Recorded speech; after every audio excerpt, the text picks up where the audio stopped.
The Mary Goulet Show. This show is helping cultivate a rich interior so that you can feel really confident inside that you're capable of making really good decisions in all aspects of your life, no matter what they are. If a relationship's not going well, you'll know what to do. Now, I have another book coming out on that. Go with Your Gut in Love. That should be out for Valentine's Day for all of us. And that one can be tough because that's, as I was explaining in the last segment, I'll recap that. That's a very heart-centered area of our lives, very emotional. So let me first go back, finishing out nature. What is our nature for making decisions? I have a good friend of mine, big burly teddy bear of a guy, and we were talking about this, and he said, gosh, I'm so emotional when I make my decisions. I don't want people to feel badly about something I decide to do or not to do. I feel bad when they don't like something. So he's like, that, I struggle with how I feel and how others feel when I have to make a decision about something. In business, in a relationship, around money, that's kind of his weak spot. Then I have a lot of people that know for certain they make their decisions based on their ego and getting first. And both are not bad. They're just, if you know which one you defer to, it makes it easier. It's less confusing. Oh, here we go. I'm kind of emotional about this. I don't like having to talk to people about conflict or confrontation. And so, but everybody's left the studio. Am I boring you guys? Everybody's walked out. Wade's walked out. Portia walked out. I have to go to the bathroom. So anyway, knowing your nature, it's just one, you start at knowingness instead of, why am I so confused? I don't know what to do now. And just realize, okay, being in this situation makes me uncomfortable and emotionally uncomfortable, so I know that I'm going to make a decision that may not be good for me because I'm caving in because of how other people might feel or because I don't like the process. So knowing if you are ego-based in your mind, asking a lot of questions, speaking in long sentences, explaining why you're doing it, making excuses, rationalizing, justifying, trying to manipulate events, all of that is kind of the ego's territory. That's what it wants to do. And so now, if you have those two, you also have your gut instinct or your intuition or that still small voice. And there's so much power in that voice because it's unique to you. Just as your ego and your heart are unique to yourself, the one thing that the ego thinks is that it knows what is best for you in your life picture. When it doesn't. It doesn't have that foresight. And your emotions are kind of along for the ride. So I describe the gut as, there's a strict definition for it. It speaks in 5 words or less. It makes a statement, and it declares a truth.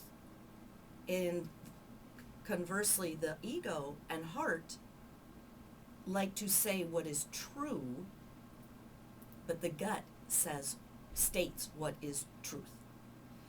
And that's specific to you in the moment, because once the gut gives us a decision or gives us a command or makes a statement, it's pretty much over.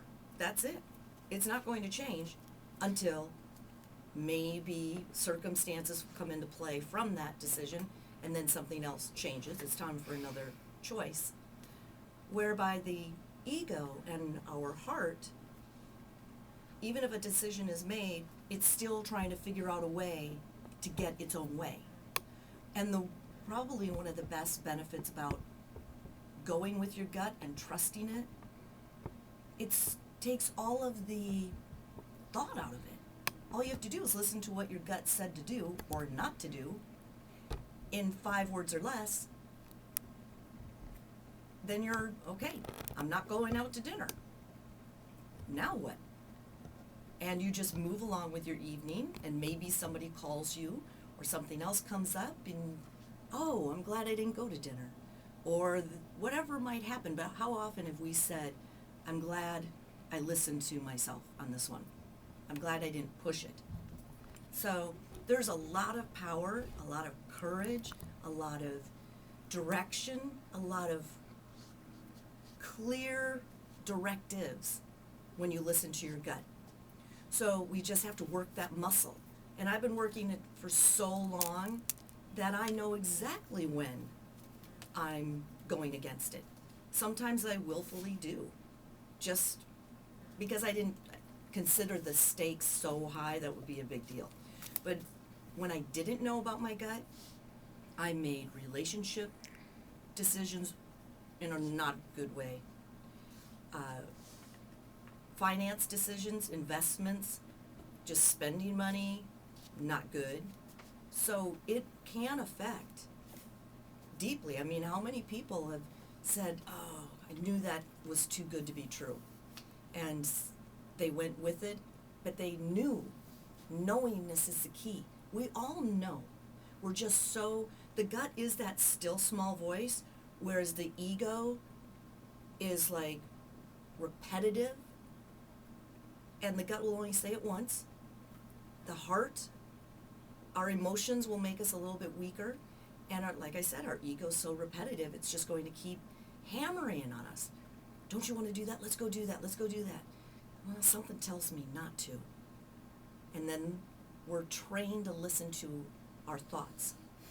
And one of the, I think the second chapter in this book is, don't believe everything you think, because it is coming completely from that, your ego, your thoughts, what you think, what you've been trained to think as a kid, what we train our own children to do.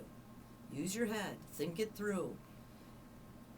If we're always told to do that, how do we explain to someone, well, something inside tells me not to, or whenever I get this feeling, I know I shouldn't do this. Because whenever we're told by our gut not to do something, and we move toward it, like any physical movement at all, there will be that, a different sensation inside your body. And then on the other side, when you know an opportunity that is being presented to you, if it's good or not, is you just get this real clear optimism, and that knowingness opens up, and you're like, you know what, I don't know, by taking this opportunity that someone's presenting me, where it's going to lead, but it feels right. So I'm going to go and do it. So the gut is not punitive. I think the ego is more punitive than our gut by far. Because it doesn't have the awareness of the big picture, and that's what we want. So to keep a picture in your mind about kind of the roles of our ego, our emotions, and our gut, is consider a red convertible that is sitting outside, top is down, and your gut and your ego and your heart are going to go for a ride. The ego says, I'm driving. The gut says, no problem. The heart says, I get to control the radio.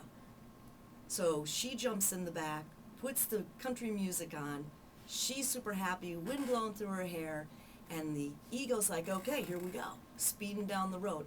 And the gut says, you have to do everything I say if you want to get where you want to go. I just bumped the mic over here, Porsche, so we're even. So you're driving down the road and the gut says, turn right. And the ego's going to question it. Well, why? I don't think there's anything going down this road. You have to do everything I said, says the gut. And then the gut says, okay, now go to the stop sign and turn left. Are you sure? Questioning. I think we should go over here. And then the gut says, stay with me. Let's go over couple more blocks, and take another left. And the ego is like getting a little anxious because he doesn't have the only control he has is the steering wheel and the gas pedal. But he's nervous to trust his gut on getting him where he thinks he wants to go. And the gut knows where we're supposed to go and what we're supposed to do because it's specific to us. So it's very exciting. Once you have a couple of experiences with it, that you gain so much more confidence in listening to that voice. You're actually opening your ears to it. You're really like, okay, what does my gut say? And the gut always answers first. Whenever we have an opportunity or something, anything simple, mundane, or exciting, you're going to hear it from the answer from your gut first, and then your default, your heart, or your ego are going to chime in and argue. So give us a call after the break, 866-977-2346, extension 1. Love to take your calls. I'm Mary Goulet. You're listening to WSRadio.com, the worldwide leader in Internet talk.